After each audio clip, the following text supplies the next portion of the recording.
Hi everyone, welcome to Sofia, the capital city of Bulgaria. So in this video I'm just going to show you some of the highlights of the city from my first day when I arrived, and also I'm just going to give you an overview of my first impressions of the city when I arrived. So I guess the first thing that I really felt when I did arrive into the city was a sense of how quiet and peaceful the city was. So even though it is the biggest city in Bulgaria, and even though it's quite a big city, I think the population is about 1 to 1.5 million people, I was surprised how quiet it was and how peaceful it was, even in the city centre, down the main strip in the city called Vitosha Boulevard.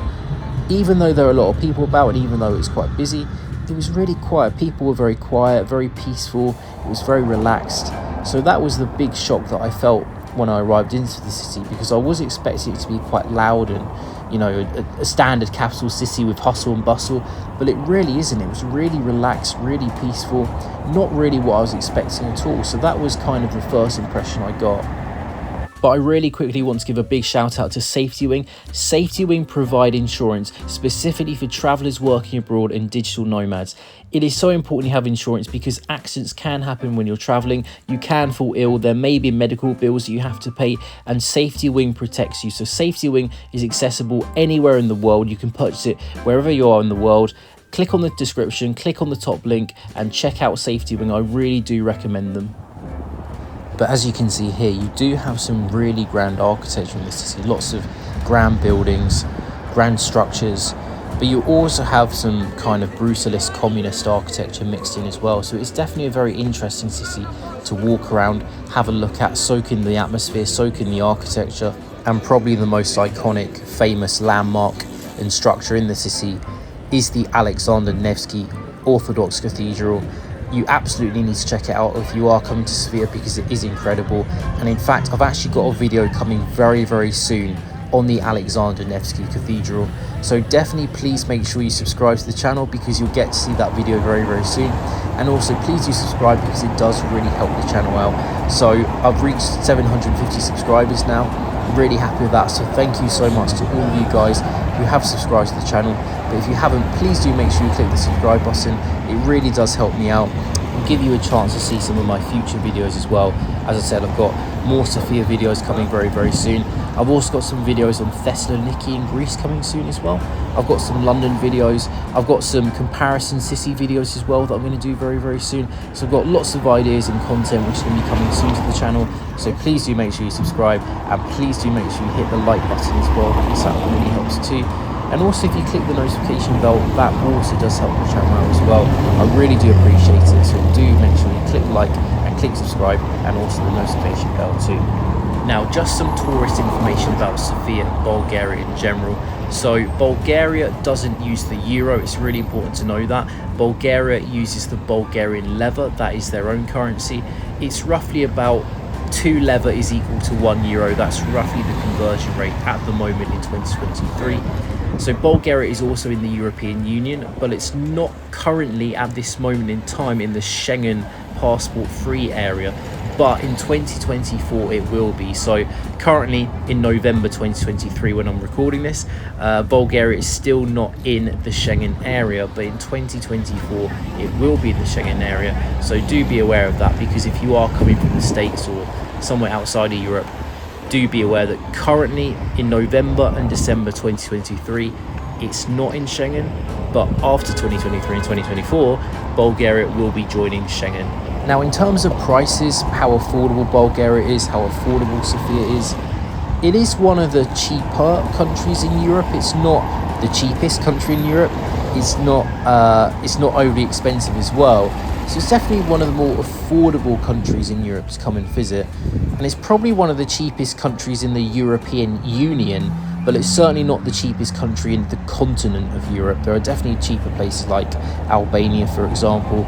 But it is affordable. You can live well here. Accommodation isn't too expensive for European standards, at least. Food, again, isn't too expensive for European standards, but it's not dirt cheap. Places like Serbia, I definitely found were cheaper. So if you are looking for the cheapest place in Europe, I wouldn't say that that would be Bulgaria, but it's definitely more affordable. it's not as expensive as the prices you'll be paying in Western Europe, for example. So that is something to bear in mind as well. Now, in terms of transportation, Sofia does have an international airport which is very well connected all across Europe. So from pretty much any major city in Europe, you can fly direct into Sofia airport.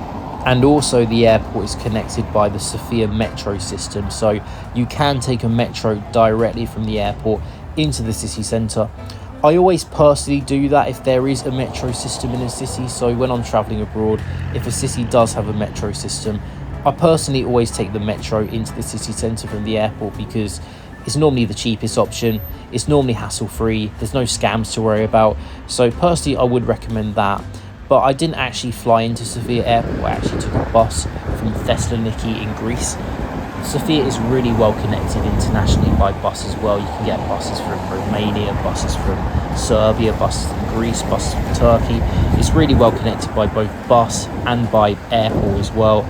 So it's very accessible, and the public transport in the city of Sofia itself I thought was fantastic. The metro system gets you everywhere you need to get to. There's trams, there's buses. So the public transport was absolutely fantastic, better than most cities in Europe, to be honest with you. But it's also a very walkable city, so you don't really need to take public transport to get to the highlights of the city.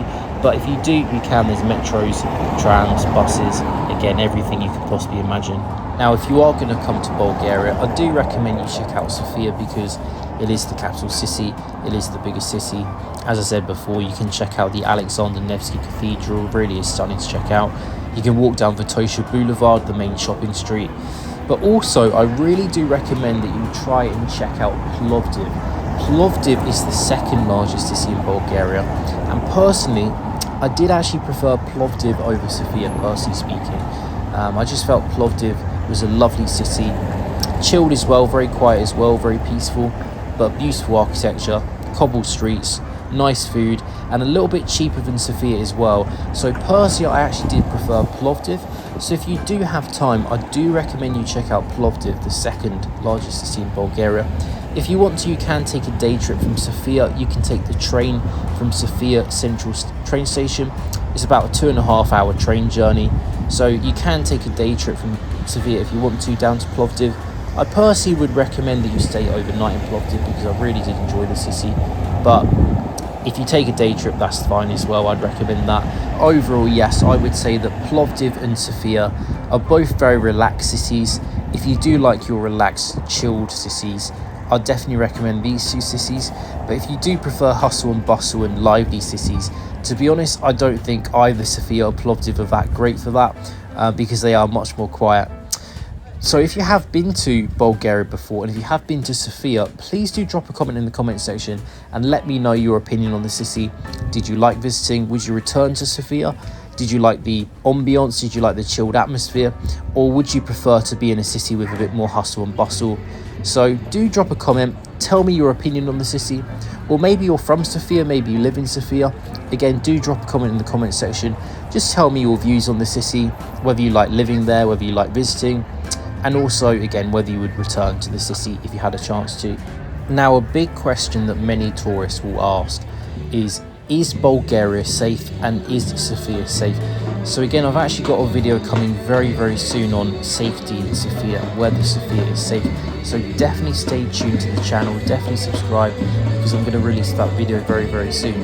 But in short, personally, I did feel very safe. I didn't see any issues, I didn't feel any danger. Of course, in any city you go to, you always want to take safety precaution, but I personally felt okay.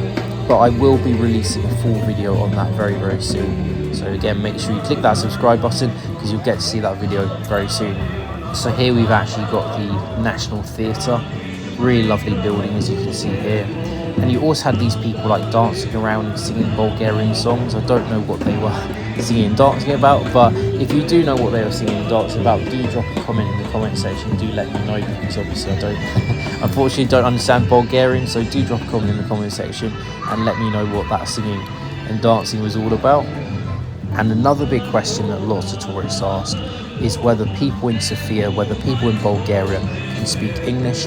So pretty much everyone in the young generation, everyone in the bars, restaurants that you'll be seeing, everyone can speak really good English. It's only really elderly people and bakeries that you'll see that can't really speak great English, but other than that, everyone speaks fantastic English, so it's not a worry. But as you can see here, this is actually one of the metro stations, a really impressive metro station. So that was the Serdica metro station. I've actually got a YouTube short video coming really soon on how to use the Sofia metro. So again, definitely make sure you check that out if you are planning to come, because the metro will take you directly from the airport into the city centre. The metro will also take you from the city centre to the train station as well. So the train station is a little bit outside of the city centre, so you will need to take the metro to go from the city centre to the central train station, especially if you are planning to go to other places in Bulgaria. So places like Plovdiv, and also places on the coast as well. So a lot of people in the summer go to the coast of Bulgaria, places like Varna, Burgas, Sunny Beach. So you probably will take a train if you're going from Sofia to those destinations. So do make sure that you are aware that you may need to take a metro or public transport to go from the city centre to Sofia Central train station. Another thing that you may be wondering if you've not been to Bulgaria before is whether the food is good. So I do like Bulgarian food. Bulgarian food is actually quite similar to Turkish food and Greek food. And also the rest of the Balkans too. It's very meat heavy, so if you do like your meat, your barbecued meat, you will love Bulgarian food, because Bulgarian food really is all about the meat. Unfortunately, if you're a vegetarian or vegan, you're going to struggle a little bit. Though you can have a shopska salad, so it's actually very similar to a Greek salad actually, so tomatoes, cucumbers, local Bulgarian cheese. So if you do like a Greek salad, you'll definitely like a shopska salad, because that is the traditional salad that you have in Bulgaria. So I guess to summarise, Sofia is a very relaxed place to be. If you do like your chilled cities, if you do like a cafe culture, then I definitely recommend you check out Sofia, because it really is relaxed, big cafe culture. It's a place where you just sit outside, relax and chill without too much distraction. If you are looking for more hustle and bustle, however, I don't think Sofia is a very good choice for that. So if you are travelling around the Balkan region of Europe, and if you're in the Balkans, I would say a better city for hustle and bustle would be Belgrade, Serbia, because Belgrade, Serbia is a more busy city, it's more vibrant, it's more lively. So if you are looking for hustle and bustle and you're in the Balkans, I would say Belgrade would be a better choice than Sofia. But if you do prefer a more relaxed atmosphere, then Sofia would be a better choice than Belgrade, for example. So I really do hope you've enjoyed the video today. I hope this has given you some really good information about Sofia. And if you are planning to come to Sofia sometime soon, I do hope you really enjoy the city.